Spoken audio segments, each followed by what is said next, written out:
അവരുടെ കൂടെ വർക്ക് ചെയ്തോളാം എന്നൊക്കെ പറഞ്ഞിട്ടുണ്ടായിരുന്ന ഷെഫാകട്ടെ മുന്നോട്ട് വർക്ക് ചെയ്യുവാനായിട്ട് സാധിക്കുകയില്ല എന്നൊക്കെ പറഞ്ഞല്ലോ. ഇപ്പോൾ അതിന്റെ പേരിൽ കുറച്ച് കാര്യങ്ങളൊക്കെ ചെക്ക് ചെയ്ത് നോക്കുകയായിരുന്നു ജീവനും. ഹയോണും അവൾക്ക് കഴിക്കുവാനായിട്ട് ബിയറും സ്നാക്സും ഒക്കെ കൊടുക്കുന്നു. മാത്രമല്ല അതൊക്കെ കഴിച്ച് കഴിയുമ്പോഴത്തേക്കുമാണ് ഇതെല്ലാം തന്നെ ചീഹുക്കായിരുന്നു അവൾക്ക് വേണ്ടി കൊണ്ടുവന്നിട്ടുണ്ടായിരുന്നെന്ന കാര്യമൊക്കെ അവൾ പറയുന്നതും. ഇതുവരെ ആയിട്ടും എന്റെ ചേട്ടൻ ആരെയും ഡേറ്റ് ഒന്നും ചെയ്തിട്ടില്ല. അവനൊരു റോബോട്ടിനെ പോലെയൊക്കെ ആയിരുന്നു പെരുമാറിക്കൊണ്ടും ഇരുന്നത്. അതുകൊണ്ട് തന്നെ എൻഗേജ്മെന്റ് ഒക്കെ വേണ്ട എന്ന് വെച്ച സമയത്തും യൂറോ ഒന്നും തന്നെ പറഞ്ഞിട്ടുണ്ടായിരുന്നില്ല. പക്ഷെ ഇപ്പോഴാകട്ടെ അവൻ മറ്റൊരാളെ ഡേറ്റ് ചെയ്യുന്നുണ്ടെന്നൊക്കെ അറിഞ്ഞ സമയത്താണ് യൂറോയ്ക്ക് അസൂയക്ക് മൂത്ത് ഇവിടേക്ക് തിരിച്ചെത്തിയിട്ടുണ്ടായിരുന്നത്.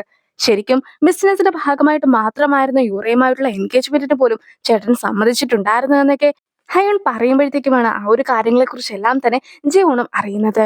മുത്തശ്ശനെ കണ്ടിറങ്ങിയിട്ടുണ്ടായിരുന്ന യൂറേനെ കൂട്ടിക്കൊണ്ടു പോകുവാനായിട്ട് ചീഹോക്കും എത്തുന്നു. ചീഹോക്ക് ആകട്ടെ 5 വർഷം മുമ്പായിരുന്നു ഇവരുടെ എൻഗേജ്മെന്റ് ഒക്കെ നടന്നിട്ടുണ്ടായിരുന്നതെങ്കിൽ പോലും ഒരിക്കൽ പോലും യൂറ തന്നെ കാണുവാനായിട്ട് ഇവിടേക്ക് എത്തിയിട്ടില്ലായിരുന്നു എന്ന കാര്യമൊക്കെ ഓർമ്മിപ്പിക്കുകയാണ്. പക്ഷെ ഇപ്പോൾ പെട്ടെന്ന് അവൾ നാട്ടിലേക്കൊക്കെ വന്നതിന് പിന്നിലെ ഉദ്ദേശം എന്താണെന്നും കൂടി അവൻ ചോദിക്കുന്നു. എന്റെ സ്വന്തമായിട്ടുള്ള ഒന്നിനെ മറ്റാരും തന്നെ തൊടുന്നത് പോലും എനിക്ക് ഇഷ്ടമില്ല. അതുകൊണ്ട് തന്നെ അവൾ കാരണം തന്നെയാണ് ഞാനും ഇവിടേക്ക് എത്തിയതെന്ന് യുവറയും പറയുന്നു. അപ്പോഴാണ് 2017 നടന്ന മറ്റൊരു സംഭവമൊക്കെ കാണിക്കുന്നത്.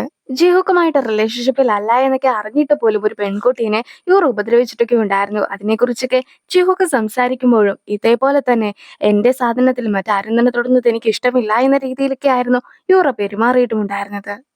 ഞാൻ ഒരിക്കലും ചിഹുക്കിന്റെ സ്വന്തം സഹോദരിയൊന്നുമല്ല. ഞാനും എന്റെ അമ്മയും കാരണം അവൻ ഒരുപാട് വേദനിച്ചിരിക്കുകയുണ്ട്. അതുകൊണ്ട് തന്നെ അവൻ ഒരിക്കലും മറ്റൊരു പെൺകുട്ടിയെ വിഷമിപ്പിക്കുവാനായിട്ട് സാധിക്കുകയില്ല എന്ന് കൂടി ഹയോണും പറയുന്നു. അമ്മയ്ക്ക് അസുഖമായിട്ട് കിടന്ന സമയത്തായിരുന്നു അച്ഛന് മറ്റൊരു ബന്ധമുണ്ടെന്നുള്ള കാര്യമൊക്കെ ഞാൻ അറിഞ്ഞത്. അമ്മയ്ക്കും ഒരു രീതിയിലും എന്നെ സഹായിക്കുവാനായിട്ട് സാധിക്കാതിരുന്ന സമയത്ത് ആ സ്ത്രീ എന്നെ ഒരുപാട് കാര്യത്തിൽ സഹായിച്ചിട്ടൊക്കെ ഉണ്ടായിരുന്നു. അതുകൊണ്ട് തന്നെ അവരുടെ അടുത്തും എനിക്ക് ഒരു പ്രശ്നവും ഉണ്ടായിരുന്നില്ല. പക്ഷെ പിന്നീടാണ് അവർക്കൊരു മകളുണ്ടെന്നും അതിനേക്കാളും 5 വയസ്സിൽ മാത്രം ഇളയതാണെന്നുമുള്ള സത്യമൊക്കെ ഞാൻ മനസ്സിലാക്കിയത്. എന്റെ അമ്മയെ പൂർണ്ണമായിട്ടും അച്ഛൻ ചതിക്കുകയായിരുന്നു എന്ന സത്യമൊക്കെ മനസ്സിലാക്കിയതിനു ശേഷമായിരുന്നു ഞാനും ഒരിക്കലും അച്ഛനെ പോലെ ആക്കുകയില്ല എന്നൊരു തീരുമാനമൊക്കെ എടുത്തിട്ടുമുണ്ടായിരുന്നത്. ജിഹോഗും ആ ഒരു കാര്യങ്ങളൊക്കെ പറഞ്ഞിട്ട് ആകെ വിഷമിക്കുന്നു. മാത്രല്ല ഇപ്പോൾ യൂറേനെയും കാണിക്കുകയാണ്. യൂറയാകട്ടെ മിൻഹ്വാന്റെയും സോമിന്റെ ഫോട്ടോ ഒക്കെ വെച്ച് നോക്കിയതിനു ശേഷം ജിഹോക്ക് യഥാർത്ഥത്തിൽ ആരായിരുന്നു എന്ന സത്യമൊക്കെ ഇവർ മനസ്സിലാക്കുകയാണെങ്കിൽ അവർ എങ്ങനെയായിരിക്കും പ്രതികരിക്കുക എന്നൊക്കെ ചോദിക്കുകയാണ്. അമ്മയും ഒരു ക്ലബിന്റെ ഒക്കെ സെക്രട്ടറിയാണ്. അതുകൊണ്ട് തന്നെ രാവിലെ തന്നെ വീട് മുഴുവൻ അലങ്കോലമൊക്കെ ആക്കിയതിനു ശേഷം വീട്ടിൽ നിന്നും ഇറങ്ങിപ്പോകുന്നു. മാത്രമല്ല വീട്ടിലെ എല്ലാ ജോലികളും സോമനോട് ചെയ്തു തീർക്കുവാനായിട്ടൊക്കെ പറയുന്നുമുണ്ട്. സോമനും അങ്ങനെ വളരെ കഷ്ടപ്പെട്ട് ജോലികളൊക്കെ ചെയ്തുകൊണ്ടിരിക്കുമ്പോഴത്തേക്കും എങ്ങനെയൊക്കെയാണോ വിവാഹം കഴിഞ്ഞിട്ടുണ്ടെങ്കിൽ സംഭവിക്കുക എന്നൊക്കെ ഓർക്കുകയാണ്. അങ്ങനെയിരിക്കെ ആയിരുന്നു അവൾക്കും കുറെ അധികം ഫോട്ടോസ് ഒക്കെ കിട്ടുന്നത്. അതെല്ലാം തന്നെ ജയ്ഹൂക്കിനെ കുറിച്ചുള്ള ഫോട്ടോസ് ഒക്കെ ആയിരുന്നു. അതായത് ജയ്ഹൂക്ക് ജീവനെ ഡേറ്റ് ചെയ്യുകയാണെന്നും അതുപോലെ തന്നെ യുവാൻ കെ കമ്പനിയുടെ സ്റ്റോക്ക് ഹോൾഡേഴ്സിന്റെ പേരിന്റെ കൂട്ടത്തില് ജയ്ഹൂക്കിന്റെ ഹൈയുടെ പേരുണ്ട് എന്നതുമാണ് അവൾ ശ്രദ്ധിക്കുന്ന കാര്യങ്ങൾ. ആദ്യമേ എനിക്കൊരു വേസ്റ്റ് ഒക്കെ കളയുവാനുണ്ട്, നീ അത് കളയാമോ എന്നൊക്കെ സൂമിന്റെ അടുത്ത് ചോദിച്ചതും പിന്നീട് കല്യാണത്തിന്റെ സമയത്ത് ആ ഒരു വേസ്റ്റ് ഒക്കെ സ്വന്തമാക്കിയതിന് അവളുടെ അടുത്ത് നന്ദി പറയുകയും ചെയ്തതിനെ കുറിച്ചൊക്കെ ഓർക്കുമ്പോഴത്തേക്കുമാണ് യഥാർത്ഥത്തിൽ മിൻഹ്വാനെ തന്റെ തലയിലേക്ക് കെട്ടിവെച്ചതിന് ശേഷം പണക്കാരനായിട്ടുള്ള ഒരാളെ വിവാഹം കഴിക്കുവാനായിട്ടായിരുന്നു ജീവന്റെ പ്ലാൻ എന്ന കാര്യമൊക്കെ അവളും ഓർക്കുന്നത്. അങ്ങനെ 8ന്റെ പണിയൊക്കെ കിട്ടിയെന്ന് മനസ്സിലാക്കുന്ന അവളും ആകെ ദേഷ്യപ്പെട്ട് അവരുടെ കല്യാണ ഫോട്ടോ പോലും തകർക്കുന്നു.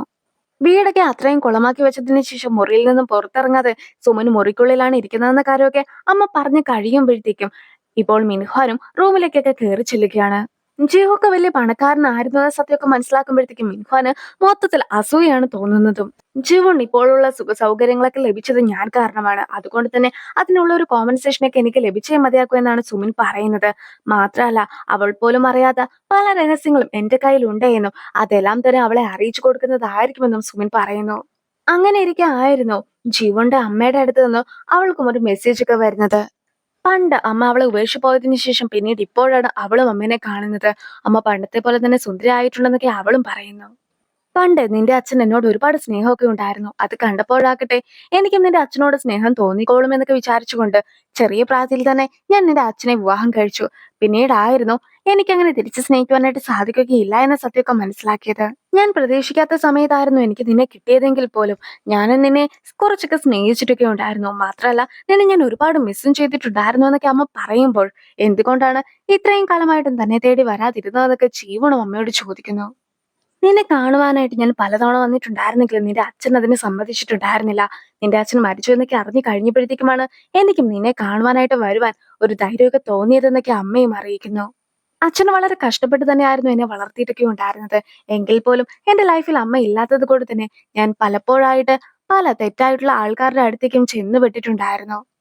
എനിക്ക് കാര്യങ്ങളൊക്കെ പറഞ്ഞു തരുവാനായിട്ട് ആരും തന്നെ ഉണ്ടായിരുന്നില്ല. അതുകൊണ്ട് തന്നെ എന്റെ ജീവിതത്തിലും ഞാൻ തെറ്റായിട്ടുള്ള ആളുകളെയാണ് തിരഞ്ഞെടുത്തിട്ടുണ്ടായിരുന്നതെന്നൊക്കെ ജീവൻ തുറന്നു പറയുകയാണ്. പണ്ട് ഞാനൊരു മോശം അമ്മയായിരുന്നു.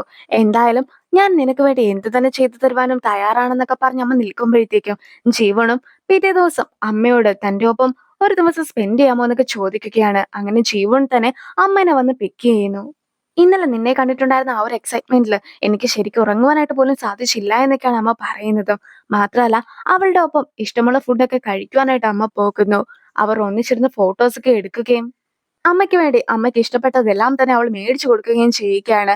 അത് വളരെയധികം വില കൂടിയതാണെങ്കിൽ പോലും അതൊന്നും തന്നെ കാര്യമാക്കാതെയാണ് അവൾ ഓരോ സാധനവും അമ്മയ്ക്ക് വേണ്ടി കൊടുക്കുന്നത്. അമ്മയും അത്രയേറെ സാധനങ്ങളൊക്കെ അമ്മയ്ക്ക് കിട്ടിയതിന്റെ സന്തോഷത്തിലാണ് ഉള്ളത്. അതുകൊണ്ട് തന്നെ നിന്നെ പോലെ ഒരു മകളെയൊക്കെ കിട്ടിയതിൽ എനിക്ക് ഒരുപാട് അഭിമാനമൊക്കെ ഉണ്ട്. മാത്രമല്ല നീ ഇപ്പോൾ പണക്കാരനായിട്ടുള്ള ഒരു പയ്യനെയൊക്കെയാണല്ലോ ഡേറ്റ് ചെയ്യുന്നത്. അതുകൊണ്ട് തന്നെ എത്രത്തോളം പണം വേണമെങ്കിലും നിനക്ക് ചിലവാക്കാമല്ലോ എന്നൊക്കെ അമ്മ പറയുമ്പോഴത്തേക്കും ഏറ്റവും മികച്ച കോളേജിലൊക്കെ എനിക്ക് അഡ്മിഷൻ കിട്ടി ഞാൻ പഠിക്കുവാനായിട്ട് ചെന്നപ്പോഴും, അതുപോലെ തന്നെ വലിയൊരു കമ്പനിയിൽ എനിക്ക് ജോലി കിട്ടിയപ്പോഴും അമ്മ ഒരിക്കൽ പോലും എന്നെ വിളിച്ചിട്ടുണ്ടായിരുന്നില്ല. അങ്ങനെയിരിക്കെ പെട്ടെന്ന് അമ്മ എന്നെ കോൾ ചെയ്തപ്പോഴേ എനിക്ക് കാര്യമൊക്കെ പിടികിട്ടിയതാണ്. എന്നാൽ പോലും അമ്മ അറിഞ്ഞതിൽ ഒരു തെറ്റുണ്ട്. ഞാൻ ഇപ്പോൾ ജീഹുക്കുമായിട്ട് റിലേഷൻഷിപ്പിലല്ല. ഞങ്ങൾ ബ്രേക്കപ്പ് ആയെന്നൊക്കെ ജീവനും പറയുന്നു. പക്ഷെ അതൊക്കെ കേൾക്കുമ്പോഴത്തേക്കും അമ്മ മൊത്തത്തിൽ നിരാശപ്പെട്ടു പോവുകയാണ് ചെയ്യുന്നത്. അമ്മയുടെ ആ ഒരു എക്സ്പ്രഷനൊക്കെ മാറുന്നത് കാണുമ്പോഴത്തേക്കും ഈ ഒരു കാര്യങ്ങളൊന്നും തന്നെ സത്യമാകരുതേ എന്ന് ഞാൻ ഒരുപാട് ആഗ്രഹിച്ചിട്ടുണ്ടായിരുന്നു എന്ന് ജീവനും പറയുന്നു. സംഭവം എന്താന്ന് വെച്ചിട്ടുണ്ടെങ്കിൽ അമ്മേനെ സുമിൻ തന്നെ ആയിരുന്നു കോൾ ചെയ്തിട്ട് അമ്മയ്ക്ക് കുറെ പണത്തിന്റെയൊക്കെ ആവശ്യമില്ലേ എന്നൊക്കെ ചോദിച്ചിട്ടുണ്ടായിരുന്നത്. എന്നിട്ട് സുമിൻ പറഞ്ഞത് പ്രകാരമാണ് ഇപ്പോൾ അമ്മയും ജീവനെ കാണുവാനായിട്ട് എത്തിയിട്ടുള്ളത്. നിനക്ക് എല്ലാ സത്യങ്ങളും അറിയാമായിരുന്നെങ്കിൽ പിന്നെ എന്തിനാണ് എനിക്ക് വേണ്ടി ഇത്രയ്ക്കൊക്കെ പണം മുടക്കിയിട്ടുണ്ടായിരുന്നതെന്നൊക്കെ അമ്മ ചോദിക്കുമ്പോഴാകട്ടെ അമ്മയുടെ കൂടെ ഒരു ദിവസം സന്തോഷമായിട്ട് നല്ലൊരു മകളായിട്ടൊക്കെ ജീവിക്കുവാനും അതുപോലെ തന്നെ അമ്മയുടെ ഒപ്പം ഡേറ്റിനൊക്കെ പോകുവാനും എനിക്ക് ഒരുപാട് ആഗ്രഹമുണ്ടായിരുന്നു. അതുകൊണ്ടാണ് ഞാൻ ഇതെല്ലാം തന്നെ ചെയ്തു തന്നത്. എന്തായാലും അമ്മ തിരിച്ച് വീട്ടിലേക്കൊക്കെ പോയിക്കോ എന്നൊക്കെ പറഞ്ഞ് അവളും പോകുവാനായിട്ട് തുടങ്ങുന്നു. നീ വലിയ കോളേജിലൊക്കെ പഠിച്ച് നല്ല കമ്പനിയിലൊക്കെ വർക്ക് ചെയ്തതല്ലേ? ഒരു 100 മില്യണെങ്കിലും നിന്റെ കയ്യിൽ കാണില്ലേ? ആ ഒരു പണമൊക്കെ എനിക്കിങ്ങ് തന്നേക്ക്. അങ്ങനെയാണെങ്കിൽ ഞാൻ ഇനി ഒരിക്കലും നിന്നെ കാണുവാൻ പോലും വരികയില്ല. എന്റെ ശല്യം പോലും നിനക്ക് ഉണ്ടാക്കുകയില്ല. എനിക്ക് പണമൊക്കെ നൽകാമോ എന്നൊക്കെ അമ്മയും അവളോട് ചോദിക്കുന്നു. എന്റെ കയ്യിൽ പണമില്ല. അതുപോലെ തന്നെ എനിക്ക് അമ്മയുമില്ല. പണ്ടും അങ്ങനെയായിരുന്നു. ഇനിയും അങ്ങോട്ടായിരിക്കും. ഈ ആർത്തിയൊക്കെ മാറ്റിവെച്ചിട്ട് ഇനിയെങ്കിലും നിങ്ങൾക്ക് നല്ല രീതിയിലൊക്കെ ജീവിച്ചൂടെ എന്നൊക്കെയാണ് അമ്മയുടെ അടുത്ത് അവളും ചോദിക്കുന്നത്.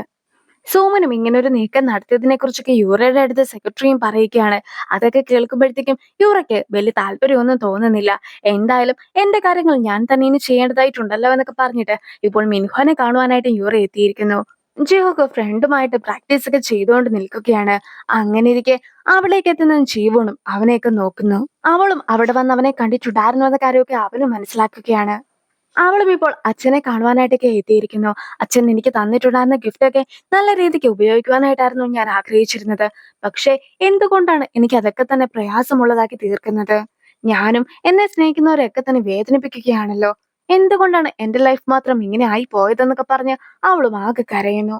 അവളും വണ്ടിയുമായിട്ട് പോകുമ്പോഴത്തേക്കും ഒരു വണ്ടിക്ക് അവളെ ഫോളോ ചെയ്യുന്നതൊക്കെ കാണിക്കുന്നു.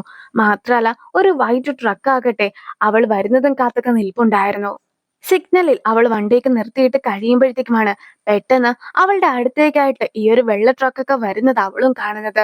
ആ ഒരു നിമിഷത്തിൽ എന്ത് ചെയ്യണമെന്നറിയാതെ അവളാകെ പതറി പോകുമ്പോഴത്തേക്കും തൊട്ടടുത്തൂടെ വന്നിട്ടുണ്ടായിരുന്ന ജിഹോക്കിന്റെ വണ്ടിയാകട്ടെ ആ ഒരു ട്രക്കിന് മുന്നിലായിട്ടൊക്കെ അവനും കൊണ്ടുപോയി നിർത്തുന്നു. സ്വന്തം കൺമുമ്പിൽ വെച്ച് തന്നെ ചേഹുക്കിന്റെ വണ്ടി ഇടിക്കുന്നതൊക്കെ കണ്ട് അവളും മൊത്തത്തിൽ ഞെട്ടി തകർന്നൊക്കെ ഇരിക്കുകയാണ്. ആ ഒരു സീനോട് കൂടിയാണ് ഈ ഒരു എപ്പിസോഡ് തീരുന്നത്. അടുത്തൊരു വീഡിയോ ആയിട്ട് ഇത്രയും വേഗം കാണാം. ബൈ.